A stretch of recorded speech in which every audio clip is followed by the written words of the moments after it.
Hello everyone, I'm Professor Geek. Welcome back to the channel. And welcome to another writing video. Try to help writers in their craft, wherever they are in their progression as a writer or growth. A while back though, I did a video, and I talked a little bit about this on a Son of Comics 8 live stream the other day, but I wanted to make its own video and just kind of reiterate it here. I talked about in a video previously how it's important to get to know yourself as a writer. You get to know yourself. What kind of things do you generally have issues with? What kind of things do you constantly have to return to in the revision process?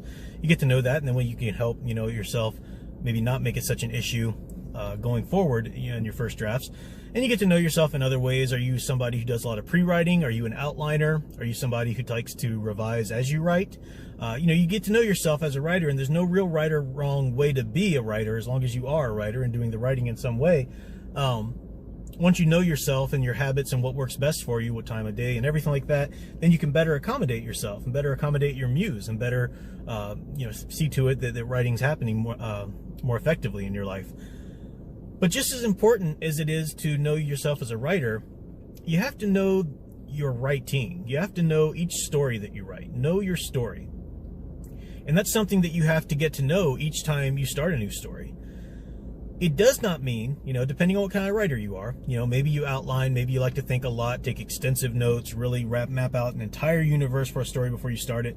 In that case, yeah, you probably have a pretty good idea what your story is, but it's still going to surprise you as you get to actually writing the narrative, beginning to end. So as you're writing, you want to have an eye toward getting to know the type of story you're writing. Stories have a way of just coming out on their own, and then they need to be shaped a little bit here and there, when you've got a good spark of inspiration, and that's good. You don't need to fight that. But I'll give you an example. One of the stories in Tales from the Stacks right now, my current campaign, it's in demand on Indiegogo, link is in the description. One of the stories, it's a collection of 3 tales, and the middle story is called A Fire in Winter. And without spoiling it, I'll just tell you the pitch that I usually give people. The reader goes along with 2 young girls who are forced to defend their home from small-town witch hunters. Defend their family home from small-town witch hunters. All right, so that's the pitch. That's the hook there. And then in the tale, if you've seen some of the images, there's some images for perhaps some cultic kind of things going on. There's crazy images with fire. Obviously, a lot of sexy stuff going on with the character of Winter and whatnot. So there's a lot in the story. Again, I'm trying not to spoil it. There's a lot of elements in the story. It's an adventure. It's part of Tales from the Stacks, which is gripping and tension and suspense. All of that. That's part of the story. But that doesn't define the story. Each writer has to ask yourself, what is your story about? And the answer to that question is not the plot. It's not the plot of your story. You need to know what the plot of your story is. But when someone says, what's your story about, you need to be able to answer it in a certain way. So I would say that The Fire in Winter, and I didn't really know this until after I'd written it, and I was going back and tightening things up and looking for things and patterns and resonances, almost like analyzing my own work as I would a film or another comic or something like that. But I realized this is actually a story that questions how well do we really know the people around us? How well do we really know the people who are seemingly the closest people in the world to us? Our family, friends, people we grew up with, our town, our culture, around us. How well do we know those individual people in it and what they're capable of and what they do they have secrets? Do they wear masks in front of us? Do they have whole other lives, and stuff like that? That's really what it's about.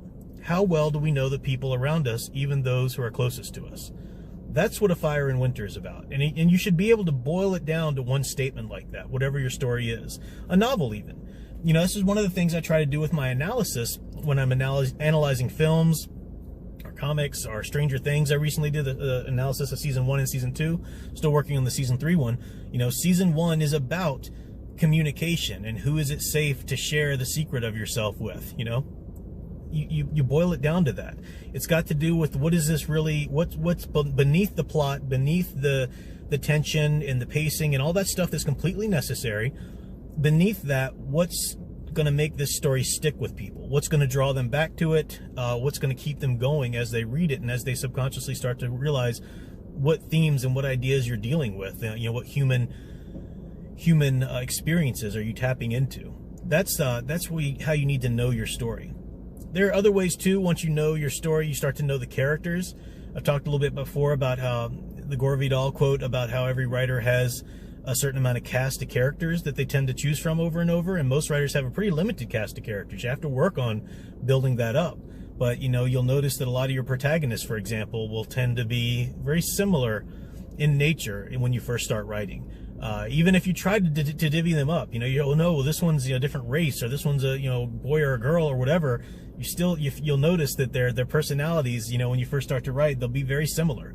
And that's not horrible, but you just need to have an eye for it. If you've written 3 stories already with this similar types of characters or this similar type of setup, try to divvy that up a little bit if it's going to be something in a collection, or if you're trying to sell these stories one after the other in terms of building a brand. There's things you have to consider. All these things you have to take into account as you get to know your story. So you know yourself as a writer. That's something you should work on independently of stories, but certainly something you continue to get to know yourself as. But then each time you sit down to write, you want to get to know that story, and what's the nature of this story? How can you best accommodate it? How can you best not push it into a mold that you're more comfortable with using, and allow it to be something great on its own, if that makes sense, because we all have our comfort levels and our comfort molds that we like to tell, stories through, things that work for us pretty well in the past, or, because we want to get to that end. We want to feel like we've finished the story, and trying something new or different that might take a little while longer, that might be not as appealing to us, but sometimes it can make for a better story. The being willing to erase, try another scene, even if you have to scrap it, and even if you have nothing to show for that last couple hours you spent, the lack of that scene is something to show, or the lack of knowing that you don't need a scene like that, that's something to show. Nothing's wasted when you're trying things in writing. You're always learning something about yourself as a writer and about what works best for the story. So that's all I've got for that right now. Just a short video that augments the knowing yourself as a writer. Got to get to know your story. I'll make more of these. We're going to get more questions. We are going to do another episode of Son of Comics Gate Live focused on your questions, so I'll have the panel there with me of other writers. And if you want your specific question asked, make sure you DM me on Twitter, and make sure you just say up front in the beginning, this is a question for Son of Comics Gate Live, and I'll make sure I put it in the on the list or whatever when we do that next episode, and I'll call you out on it when we get there. So that's all for now. Interested in Tales from the Stacks? I've got some images from it in here. Check out the link in the description below. It will not be available forever, and then I'll have another campaign up in the fall here in September, so look forward to that as well. Gonna have lots of stories, lots of comics, lots of content for you. Thanks for watching, and until next time, keep enjoying the hero stories you love.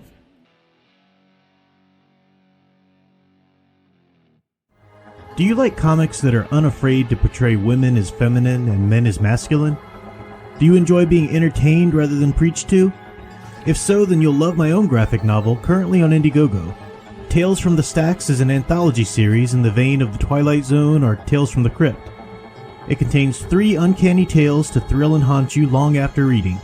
With interior art by Dave T. and variant covers by John Malin, Kyle Ritter, and Kyung Lee, you have lots of options to choose from. You can find the link in the description below, or search Indiegogo for Tales from the Stacks, and tell the comic industry you don't have to settle for their social agenda platforming. Thanks. And last but not least, don't forget that your Professor Geek now has a merch store. Check out the current options from t-shirts to magnets to the iconic Professor Geek coffee mug, and let me know if you'd like to see something else. The link is in the description, or you can go to cafepress.com/ProfessorGeek.